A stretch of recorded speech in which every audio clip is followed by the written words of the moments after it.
A Bola Não Para está no ar para você, aqui no canal KTV. Toda semana uma entrevista inédita falando de esporte para você. Você que acompanha através da Oi TV 139, Vivo TV, aqui em São Paulo, o canal 631, também pela Vivo TV, canais 76, 554 e nossa TV, canal 53. E, claro, no YouTube do canal KTV, canal KTV Brasil. E no Instagram, você consegue acompanhar a programação também, @canal KTV. Já está na rede social, está conectado? Se inscreva no canal no YouTube, canal do Fred Júnior. Toda semana, sempre um papo, uma entrevista, uma conversa falando de esporte para você. Vamos falar de futebol feminino, o futsal, mas também vamos falar de futebol de campo feminino, porque a nossa convidada teve já experiência também no futebol de campo. E vamos falar também do direito, por que não? Para falar com a Monique Somoze, ela é goleira, joga no futsal do Corinthians e vai falar um pouquinho da sua caminhada aqui pra gente no canal KTV também, no A Bola Não Para. Monique, prazer recebê-la aqui no programa. Tudo bem, Monique? Bom dia, Fred. Prazer em te receber. É uma honra estar aqui hoje. Obrigado pelo convite. Muito feliz pela oportunidade. Eu que fico feliz aí. Vamos contar a sua caminhada aí, Monique, no futebol. Quando começou aí a... Claro, todo brasileiro é fã aí, gosta muito, né, do futebol, né? E por que não as meninas, as mulheres também cada vez mais, não só praticando, mas, por exemplo, na nossa área do jornalismo, cada vez mais as mulheres aí atuando, e é sempre bem-vindo, é sempre importante, por mais que o futebol ainda continue sendo muito machista e a nossa sociedade também ainda muito machista. Mas como que começou aí a caminhada no futebol, Monique? Cara, eu tenho uns anos, assim, eu vou acabar entregando a minha idade, mas... mas assim, eu comecei com 12 anos, acho 12. que em torno... que eu comecei a jogar realmente em clube, né? Com em torno de 12 anos, era acho que o ano de 2004. E aí eu fiz uma peneira no Juventus, acabei passando. No Moleque Travesso. No Moleque Travesso. Na época era uma treinadora muito famosa, com formação de categoria de base. Foi a formadora da Aline Pellegrino, da Cristiane, da Érica, de outras jogadoras hoje que estão no cenário da Tamires, que estão no cenário nacional. E eu iniciei a minha carreira jogando junto com elas. Então, a gente tem uma diferença aí de 4, 5 anos, um pouco mais nova que elas, mas eu comecei a ver essas meninas jogarem muito cedo. E aí eu passei nessa peneira como atacante. Atacante? Atacante. Ó, eu não errei não. Falar, pô, o Fred falou que é goleira. Não, ela é goleira, mas atacante? Atacante. Eu comecei como atacante, era mais uma centroavante, aí não tinha muita qualidade. Era goleadora ou não? Perdia uns gols? Fazia e perdia. É. E aí eu fui perdendo espaço, e foi caindo, né? Até que eu achei minha posição, foi indo pra trás. Até que não tinha mais pra onde ir, a não ser o banco, aí eu parei no gol. E aí comecei a treinar, me apaixonei pela posição e... Mas quem teve o olho pra você ser goleira? Então, a minha treinadora na época, a Magali Fernandes, ela tava sem goleira na época, ela falou, cara, fica aí no gol, eu ia ficar fora do coletivo, eu sempre tive uma alta estatura. Ela falou, cara, fica aí no gol. Aí eu fiz uma defesa, ela arranjei goleira. Eu falei, meu Jesus amado, eu não quero isso pra mim. Mas aí não teve outra. Acabei me apaixonando, fui desenvolvendo também, tive bons preparadores de goleiros no percurso da minha vida e aí acabou dando certo. Mas isso aí com quantos anos, Monique? Você entrou com 12? Que eu virei goleiro, entrei com 12, eu virei com 14. 14 Ou seja, anos. 2 anos você jogou como atacante. Como atacante. E aí com ano e pouquinho, 2 anos. Aí aos 14 virou goleira.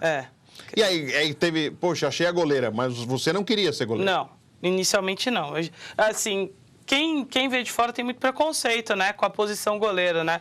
Querendo ou não, é uma posição de muito, ao mesmo tempo de pouco retorno financeiro e até consideração em relação ao goleiro, é uma posição que você se expõe muito. Então, você tem que estar muito preparado, não só fisicamente, tecnicamente, mas psicologicamente para lidar com a pressão. Sim. Então, porque você é o estraga-prazer do esporte. E também, assim, não só estragar o prazer, mas a gente também acaba não só estragando o prazer, mas tomando o prazer. Então, assim, dependendo da forma que você toma o gol, é muito mal visto pela torcida. E essa frangueira aí.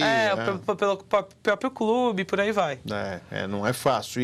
E é a posição que mais treina também, né, Monique? O goleiro é o que mais treina. Treina muito. Treina bastante. Muito. Né? O reflexo tem que estar apurado, tem que estar bem. Eu ia falar, reflexo não, tempo de reação. Não é tempo de reação, tempo de reação. O goleiro tem os termos, né? Porque as pessoas... O Emerson Leão que é assim, né? Ele fala, eu não sou eu sou um especialista na posição.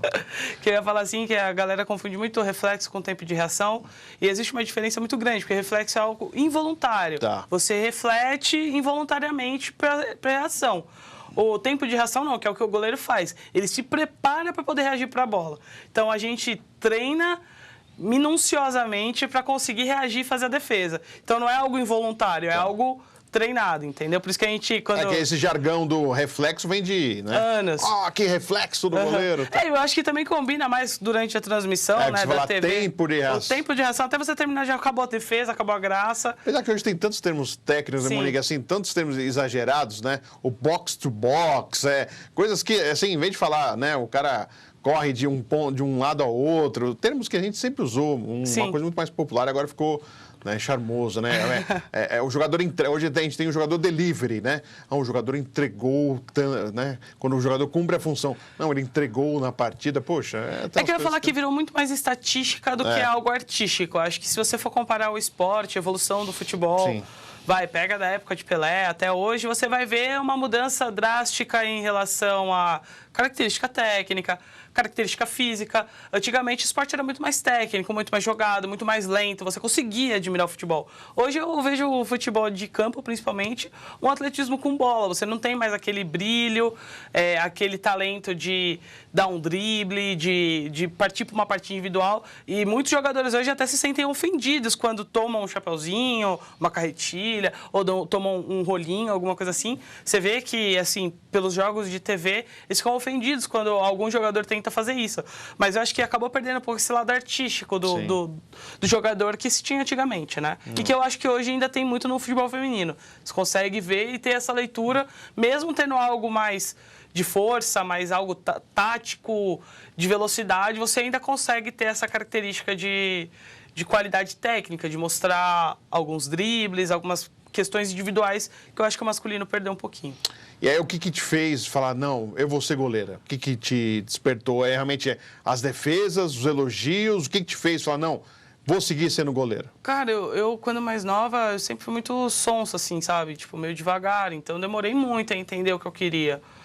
Mas aí eu fui me apaixonando pela posição, querendo aprender a fazer uma queda rasteira, uma queda na altura. Aí você vai fazendo as defesas, você vai tomando importância daquilo tem para a equipe. Então, eu fui me apaixonando, assim, não foi algo que foi natural, foi aos poucos. Eu fui me envolvendo com a posição com o passar do tempo. Foi meio difícil inicial, porque quando você não quer, sempre tem uma relutância.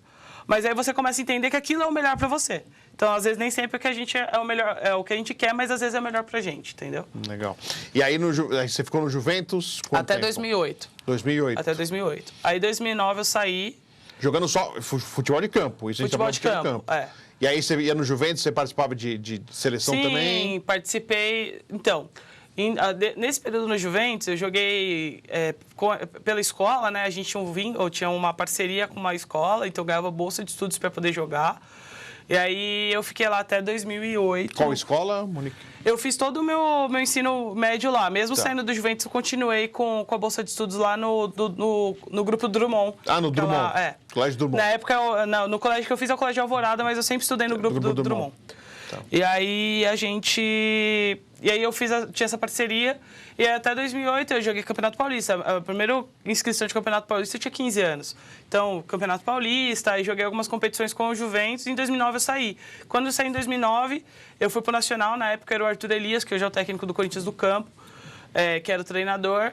E ele sempre foi um cara que, tipo, sempre apoiou os atletas dele, para estar em seleção e tal. E na época teve uma peneira da categoria de base sub-20, e eu participei e passei. Eu fui convocado para a seleção de base. Até então, no Juventus, eu não tinha ido. Tá. E aí, a partir disso, eu comecei uma caminhada na seleção de campo de categoria de base também. Mas só para entender, teve uma peneira para a seleção de base? Nessa época, sim, porque o futebol feminino naquela época era pouco difundido e tinham poucas atletas. Então, para você conseguir ter acesso a quem era menor de 20 anos, porque a maioria das meninas já tinha estourado essa faixa etária, tinha que se fazer algumas ações como essas, porque não tinham competições de categoria de base igual a Copa do Brasil ou Brasileiro. Copa do Brasil Sub-20 não tem, mas tem Brasileiro Sub-20, Brasileiro Sub-17, tem Campeonato Paulista agora. Então, assim, naquela época não tinha nada. Então, todas as categorias eram misturadas. Então, você tinha menina de 30 anos jogando com uma menina de 15, 16, entendeu? Entendi. E aí, seleção brasileira, depois do Juventus, você foi jogar em qual clube? No Nacional, que foi quando eu fui pro Nacional, da Barra Funda. Sim. Aí eu fiquei lá um ano. E aí, em 2010, eu tive o convite para ir pro Foz Cataratas, né? Que era o time do Luciano do Vale na época. Tinha reunido as maiores atletas da seleção, era um time bem conceitual. E aí eu fui para lá. E aí, eu fiquei uma temporada só, voltei para São Paulo. em 2011, e aí eu joguei pelo Centro Olímpico, que também era o Arthur Elias como treinador. E aí eu comecei uma caminhada no Centro Olímpico, que foi um time muito famoso na época, Sim. pelo futebol feminino, porque foi um time que conquistou muitos títulos. Aí eu rodei em outros clubes, eu joguei no Vitória de Santo Antão, no Botafogo da Paraíba, no Botucatu, que também foi muito famoso em futebol feminino. E aí eu voltei pro Centro Olímpico, voltei em Rio Preto também joguei, no Rio Preto. E aí eu voltei em 2014 para São Paulo, saí em 2013 e voltei em 2014 para São Paulo, mês de 2014. E aí eu falei, cara, eu preciso estudar. E eu queria ficar em São Paulo, por causa da minha família, já estava um tempo longe. Falei, não, eu preciso ficar por aqui. Foi quando surgiu o convite de voltar para o Centro Olímpico. Na época eu estava com uma equipe bem legal também, Gabi Zanotti, Érica, as meninas bem conceituadas hoje no mercado. E já na época a Tamires estava lá, a Kathleen, enfim, Cristiane. Aí eu falei, não, eu vou voltar. Mesmo sabendo que não ia ser para jogar, porque na época a Thaís Picard estava lá, ia ser a goleira titular da época. E aí eu voltei e acabou que eu tive até a oportunidade, ganhei a posição. Mas foi onde eu falei, cara, eu preciso estudar, foi onde eu me estacionei em São Paulo. Então eu travei muitas propostas de sair de São Paulo para poder terminar a faculdade. Aí eu fiquei no Centro Olímpico, aí o Centro Olímpico fez uma parceria na época com o Audax, jogamos Centro Olímpico Audax, depois virou Corinthians Audax, aí eu fiquei Corinthians Audax. Aí no outro ano, que foi 2017, eu fiquei no Audax e encerrei minha carreira no campo em 2017. Poxa, mas você encerrou cedo. Cedo. Por que você quis encerrar? Eu tive uma depressão em 2016, na época que eu estava no Corinthians. E, assim, eu comecei a perder o prazer de jogar. Tipo, virou obrigação. Por ser trabalho, por ser querendo ou não, a minha parte financeira. E eu falei, cara, eu vou ter que começar a pensar numa possibilidade do que vai ser melhor para a minha vida no contexto, não só profissional. Como eu estava muito infeliz, eu terminei o ano de 2017 no Audax. E aí eu falei, cara, não quero mais. Caramba. Aí eu parei, estacionei. E aí eu tentei voltar em 19, fiquei um mês na Portuguesa, não gostei do como o contexto foi levado. E aí eu falei, não, agora é um ponto final, foi onde eu comecei a trabalhar com o direito, com o Igor. A falta de estrutura pode ter sido um gatilho para você, de certa forma, Monique? A falta de estrutura do futebol feminino pode ter feito com que você chegasse a esse estágio de ter uma depressão? Você gostava do que você fazia, mas de repente tudo que você foi vendo, e a gente sabe que por mais que hoje tenha a obrigatoriedade de ter o futebol feminino, nós temos muitas deficiências ainda no futebol feminino. De certa forma, isso te bateu forte no sentido, poxa, será que é isso que eu vou querer para a minha vida? Vou seguir uma carreira que não é tão longa, né? Um jogador de futebol não tem uma carreira longa, né? Se a gente pensar em qualquer outra profissão. O que você imagina hoje, passados os anos, assim? Então, eu hoje analiso que, naquele período, eu sempre fui uma pessoa que me cobrei muito em ser o melhor que eu posso ser. Tá. E aí, assim, chegou um ponto na minha vida que eu comecei a olhar e falei, cara, eu não vou sair disso aqui. E me incomodava algumas situações ao meu envolto, porque sempre algumas outras atletas acabavam tendo privilégios. Porque a seleção, às vezes, não está no melhor momento, mas a seleção ela tem privilégio. Então, essas coisas começaram a me incomodar um pouco. E eu já estava saturada, porque sempre era a vez de alguém, nunca chegava a minha vez. E isso começou a me torturar psicologicamente. E aí, nessa época, eu tive a depressão, não tive suporte na época, né, do clube, naquele período. Eu tive muita ajuda do preparador de goleiros, que é o Edson Júnior, que está lá até hoje, e da esposa dele, que hoje é psicóloga do Corinthians, a Diara. E aí, eles tentaram me ajudar. Mas, assim, não era só uma coisa que envolvia o esporte, era a minha vida em si. Em geral. Então, assim, eu não posso só culpar o esporte. Tá. O esporte foi um dos gatilhos que ativou essa depressão. Mas eu tive outras questões pessoais minhas, que eu estava na época de autoconhecimento, que aí desencadearam essa depressão, entendeu? Entendi. Nós estamos conversando com a Monique Somozzi, que contou a sua história no futebol de campo, mas a gente vai depois, no próximo bloco, contar já a caminhada dela no futebol de 7, até para quem não acompanha tanto, para a gente explicar um pouquinho mais futebol e também a função de goleira, que não é fácil. E também ela que trabalha com o Dr. Igor Bellini, que o Igor esteve aqui, participando aqui do A Bola Não Para, falando também do trabalho em relação ao direito, defendendo as meninas do futebol. E ele falou a respeito aqui no A Bola Não Para. Já voltamos, vamos ao intervalo e já voltamos com mais A Bola Não Para você.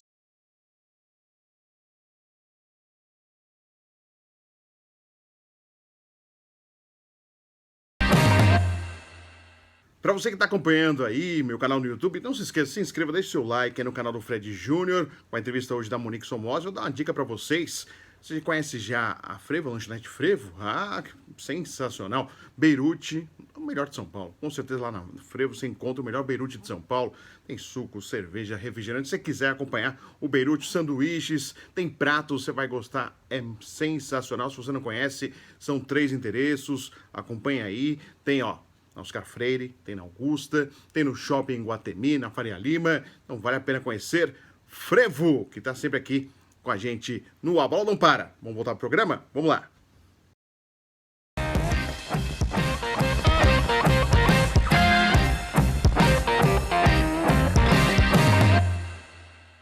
A Bola Não Para está de volta para você que acompanha através aqui do canal KTV, também no YouTube do canal KTV, o Instagram, tem lá meu canal no YouTube, se inscreva no canal do Fred Júnior, toda semana entrevista inédita falando de esporte para você. Estamos conversando com a Monique Somozzi, que é goleira do Fut7, ligada ao Corinthians, e ela contou toda a sua trajetória no futebol de campo, e agora vamos para o futebol de 7, que é o que a Monique tem feito agora. Monique, como que chegou o futebol de 7 para você? Você chegou a parar o futebol de campo, e aí vem aí a possibilidade do futebol de 7, foi mais ou menos por aí. Como que chegou o futebol de 7 para você? Então, tinha algumas amigas minhas que estavam acostumadas a, depois que pararam, não jogar aquele futebolzinho de semana, de final de semana e tal. E aí elas, não, vamos jogar. Eu falei, cara, não vou jogar de graça, não rola, não sei o quê. Tal. Pagar quadra. Pagar quadra. Não, amor, vai ter um campeonato, eles vão te ajudar com a gasosa. Na época eu estava desempregado. Exato. Vão te ajudar na gasosa, vamos embora. Aí eu joguei esse campeonato, foi final de 2018. Depois de um ano, foi a primeira vez que eu entrei numa quadra, assim, depois de... Tava enferrujado. Não, até que nem tanto. Que é igual andar de bicicleta, não né? Esquece. Depois que aprender, não esquece. E aí, eu acabei jogando esse campeonato, fui muito bem, quase fui pra seleção jogar a Copa do Mundo naquele ano. E aí, em 2019, eu falei, não, vou voltar a jogar futebol. Aí eu fiquei um mês na Portuguesa, me estressei com algumas coisas que aconteceram lá no campo, e aí eu optei... Eu já tinha sido convocada pra seleção de Fut7 para jogar a Copa América. E aí eu optei em sair da Portuguesa e jogar... a Copa América pela seleção e seguindo o Fut7, conciliando com a minha carreira jurídica. Até aproveitando, né? Você chegou a estar na Portuguesa e aí você foi convocado para a seleção. Foi essa... Eu estava começando a treinar na Portuguesa e ser essa convocação da seleção de Fut7 que eu nem esperava, assim. Não, nem contava que fosse acontecer e fui convocada, fiquei muito feliz. Falei, cara, seleção é seleção, independente do que, é seleção, vou representar meu país. E então, tinha essa escolha, ou ficava na Portuguesa ou ia na seleção? Eles falaram assim, não é um esporte profissional, você não vai. O responsável, né, pelo departamento feminino. Falei, eu vou, então eu saio. Isso aí. Tá. E aí você começa a sua caminhada mais seriamente? Mais seriamente. É que assim, o futebol 7 hoje está numa crescente ainda, ele está se desenvolvendo. Como existem muitas federações com conflitos de interesse, porque todo mundo quer ganhar o seu, mas não quer desenvolver o esporte, fica muito complicado, porque aí tem uma federação que faz mais direcionado a isso, a outra mais direcionado para aquilo, e aí você não consegue uma unificação para conseguir o desenvolvimento. Porque imagina, como é que você vai buscar um profissionalismo com 3, 4 entidades diferentes para coordenar. Como se fossem várias ligas para uma mesma modalidade. Só que são consideradas confederações ou federações, enfim. Ou seja, tem 3 seleções, se bobear. Se bobear, sim. Então, assim, por exemplo, hoje eu sei que na masculina você tem a Futebol 7 Brasil, que faz um trabalho mais longo, que era porque eu estava jogando, um trabalho mais forte com seleção e de tentativa de desenvolvimento. Mas tem outras ligas que estão montando. Por exemplo, acho que é a CF7B, se eu não me engano, montou uma Copa América agora da seleção masculina, foram para o Chile, jogaram lá, foram campeões e tal. Então, você vê que, assim, você não consegue ter uma unificação, porque não tem como existirem 2 seleções da mesma modalidade. Eu enxergo dessa forma, até na busca de tentativa de alto rendimento. Então, hoje quem joga Fut7 são pouquíssimos atletas que conseguem viver do esporte no Fut7. A maioria sobrevive ou faz porque gosta, porque tem um trabalho que sustém, que é um trabalho normal no dia a dia. Exatamente. E vira um lazer, muito mais do que... É um lazer com um pouco valendo. menos, É um lazer valendo. Eu falo que é um jogo com competitividade, nível profissional, mas que não é profissional, é mais ou menos a mesma coisa. E do Fut7, qual que é a diferença? Quem acompanha a gente falou, Fut7 deve ser o futebol society.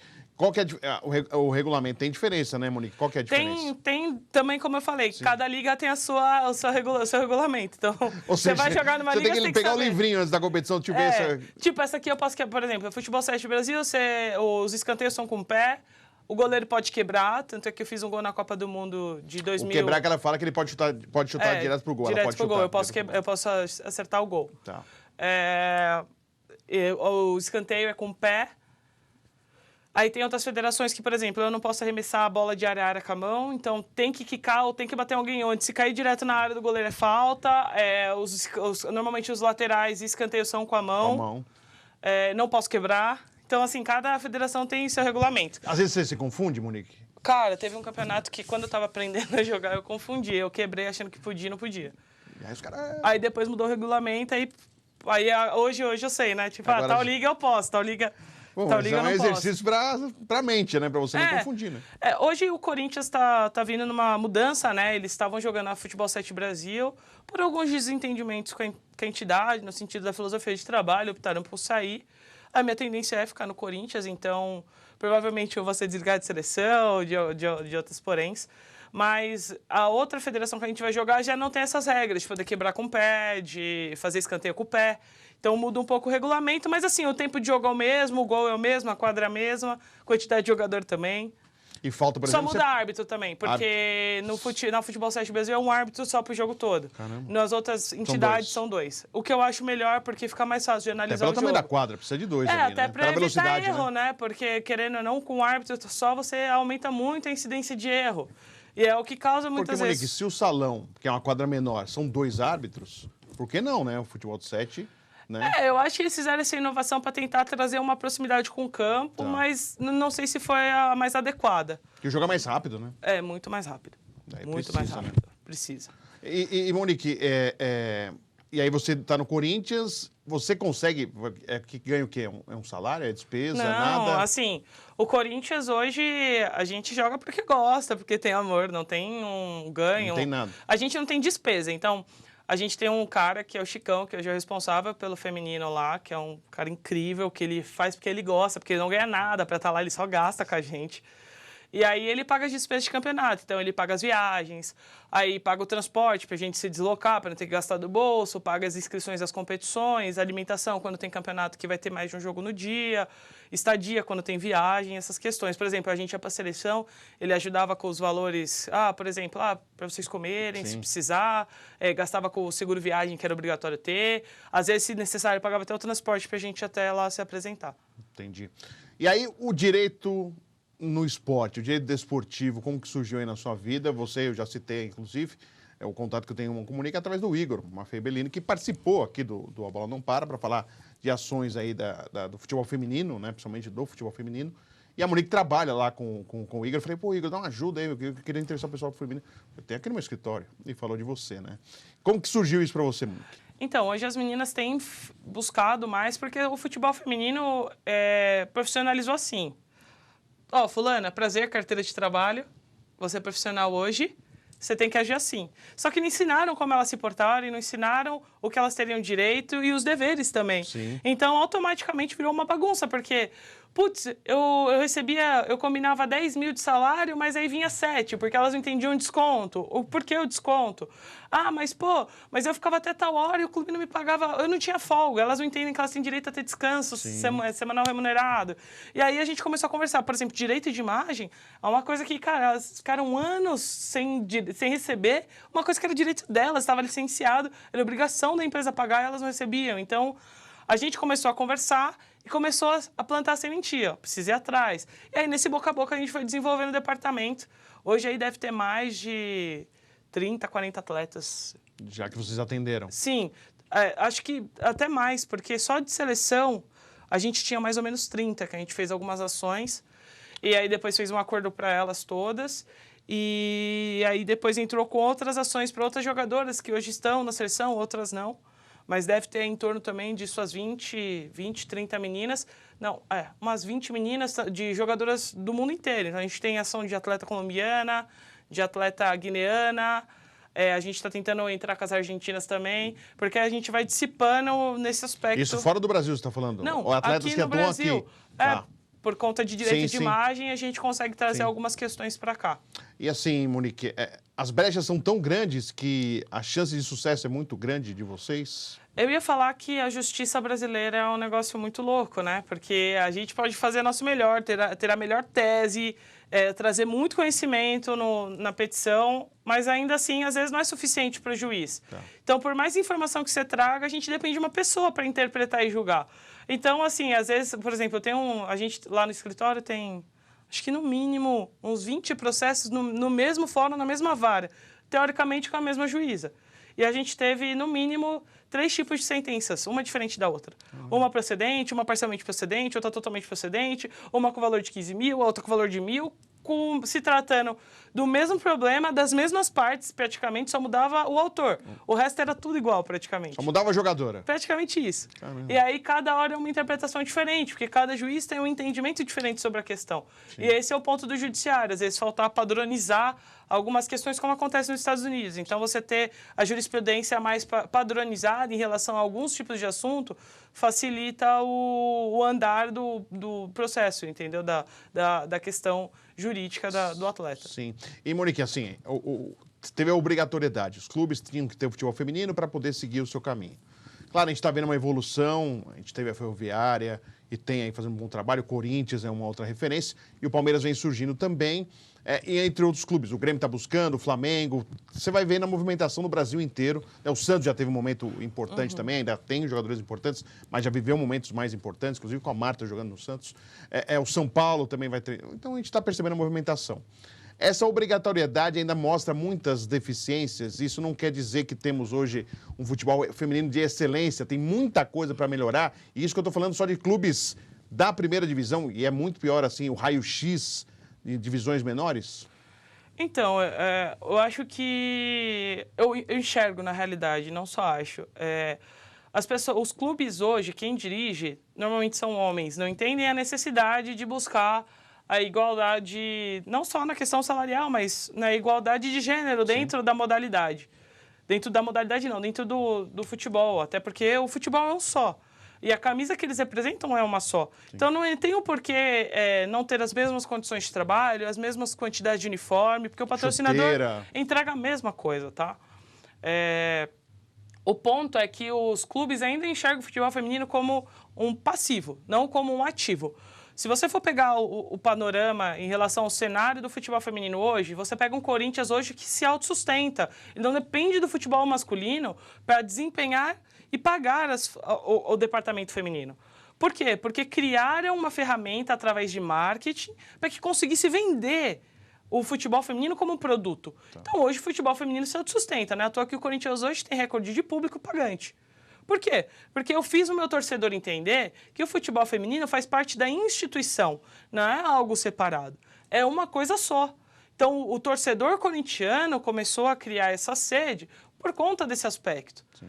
E, obviamente, que tiveram alguns incentivos em relação ao sócio-torcedor, em relação a trazer o público para o estádio. Até porque hoje o público que vai para o estádio de futebol feminino é um público mais familiar, consegue levar criança, consegue levar avós e consegue abranger um público maior por conta da segurança mesmo. Não é uma coisa ainda tão agressiva, não é uma coisa tão pesada, muitas vezes, como acontece com o masculino, tá? Sim. Eu acho que quando os clubes começarem a enxergar o futebol feminino e agir como preciso fazer isso ser ativo, preciso fazer isso me trazer rentabilidade e parar de falar, essas meninas só dão despesa, essas meninas não valorizam. Cara, eu acho um absurdo você ter times como, por exemplo, o São Paulo, com a Formiga reclamando que elas tiveram que devolver o uniforme para poder ter direito à camisa delas de jogo. Sendo que elas tinham 2, 3 camisas por ano. Cara, isso é um absurdo. Os caras trocam a cada jogo 2, 3 camisas. Então, assim, o porquê não buscar a igualdade nesse aspecto? Eu não acho que salarialmente vai acontecer de forma abrupta. Não acho que isso vai acontecer. Mas as condições de trabalho, elas têm que ser iguais. Por que o Palmeiras treina em Vieira e o masculino treina aqui? Por que não conseguir colocar os dois no mesmo lugar? Se tem espaço para todo mundo treinar.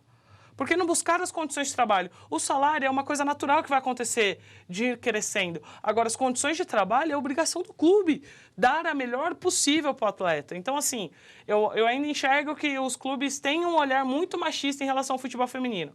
Só que hoje, com a chegada de grandes emissoras de TV transmitindo, hoje o público sendo mais ativo na ida ao estádio, nas transmissões, automaticamente traz ativos para o clube, que vai interessando o desenvolvimento do futebol. Mas a obrigatoriedade é isso. Você quer ter seu clube na Série A, você precisa ter o futebol feminino e desenvolver, mesmo não gostando. E aí é entender que tentar mudar a visão de que ser uma obrigação e transformar isso em uma coisa boa, que eu acho que é o que falta pro futebol feminino.